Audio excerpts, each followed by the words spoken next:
welcome back to another Edith Noble video. In this week's video, I'm doing something really different that I've never really done on my YouTube channel before, which is going to be talking about my faith. And I have written a couple of blog posts about my faith in God. I'm Catholic, but obviously you don't have to be Catholic to watch this.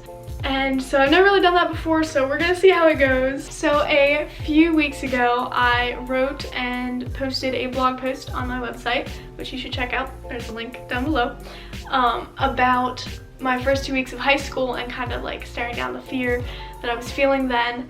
And it was a really deep blog post. I've never really gone that deep before, like in public, you know, or on the internet. And I really enjoyed writing it and publishing it, and I got great feedback on it.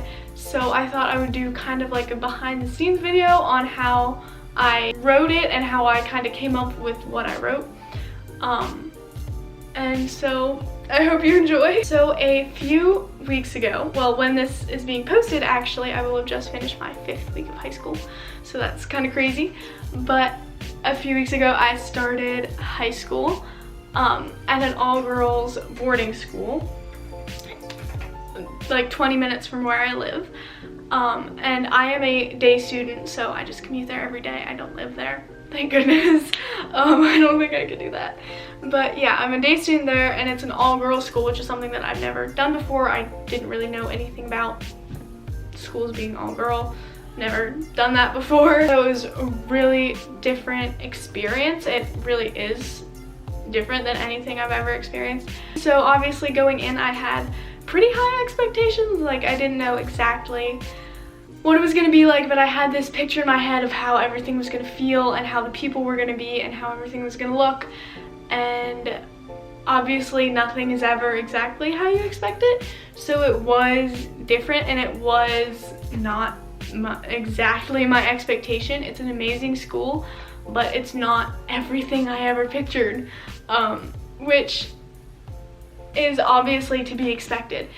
But when you get to that point and you're like super excited, and then you get somewhere and it's not 100%, you don't feel 100% how you thought you would feel, then you kind of get overwhelmed, or at least I did. And I got overwhelmed with like all new place, people, work, obviously high school, a lot of homework, schoolwork. And so I found myself basically immediately facing like a lot of fear, which might sound like I might be watching this 5 years from now and be like, oh, I was so silly, like I was scared of a history test. But obviously, like, you feel fear when you start high school, or really anything 100% new. So the first 2 weeks when I wrote this blog post about it, I was really just finding myself in this place and finding a way that I could be not exactly fearless, but be more confident and have more faith in God that things were gonna get better and be more manageable. So that's what I wrote this blog post about, and I thought I would go a little bit more in depth about it. So I wrote about being fearless, and right now I am reading a book called Live Fearless by Sadie Robertson, and she's a really big inspiration for me. She's super inspirational for Christians and for all people, just her positivity and everything, and fearlessness. She wrote this book. And there was a quote in the book that really stuck out to me, so I put it in the blog post, but I'll read it to you. So she wrote, "To live fearless does not mean trying to find a way to make things not scary. It means looking the scary things in the eye and staring them down, because God is in you and he is bigger than fear." And that really stuck with me, because at that point I realized that what I was doing was trying to find a way to make high school not scary, and I was doing that either by like looking forward to things in the future, or just, I don't know, just finding any mental way to make things not scary. And after I read that, I realized that it's not about making them not scary and looking forward to things in the future. Like, it's good to look forward to things, but that's not what you should live for. And so I was like, oh, just like get to fall break and like it'll be fine. I realized that what God can do for you is he can make you joyful in whatever situation you're in right there. And it's really crazy to think about, because if you think about it, like, oh, like I'm sitting in math class and I'm like sad because it's Monday. But if you think about it, if you just ask God to help you stare what you're doing in the face, because, you know, fear has a face that you can picture, and if you just ask him, you don't know exactly how or when, hopefully now, but you don't know exactly how or when or anything, and you just ask him to help you stare what you're doing and that fear of what you're doing or about to do in the face, he will provide. And it is crazy how, not necessarily quickly, but how intensely God does reply to your prayers. And it's never exactly in the way you thought it would be. When something happens and you know that it's a response from God, either you feel like joy, or you feel like the joy that you were praying for is in you, or, you know, something physical happens, like somebody says something, or you get a text or something.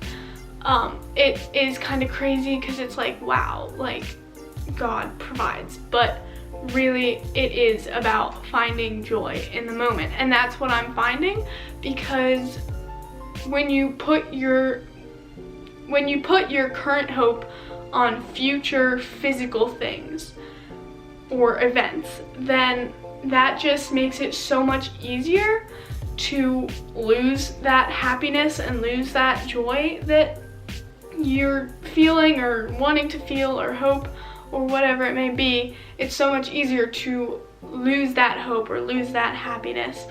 And so when you just pray to stare down whatever you're afraid of or whatever bad things you're feeling, when you just pray to stare them down, then the joy that God will give you will be so much like more permanent and more fulfilling, because it is from God and it is not something like of this world. And I don't know if that entirely makes sense, because to me I don't know, I'm just saying things and they're just like what's popping into my head at this moment. So I don't know how much of this makes sense to you, but hopefully the point that I'm trying to get across is just find your joy in God, and he will provide that joy. And don't find, like, obviously it's fine to like be excited about something or like find joy in current things, but don't place all of your hope for the future or all of your current joy on things of this world, because God can provide a joy that is so much more fulfilling. And all you literally have to do is just pray for him to help you stare down the fear and feel joy and hope and strength, and you will be able to do whatever you're afraid of. Alright, again, kind of crazy concept, not sure if I got it across, but I hope I did. And if I did, be sure to give this video a big thumbs up and subscribe if you would like, and check out the blog post that I wrote very much along these lines in a much more organized way. A link will be in the description, and I will see you in my next video. Bye! What a wonderful world.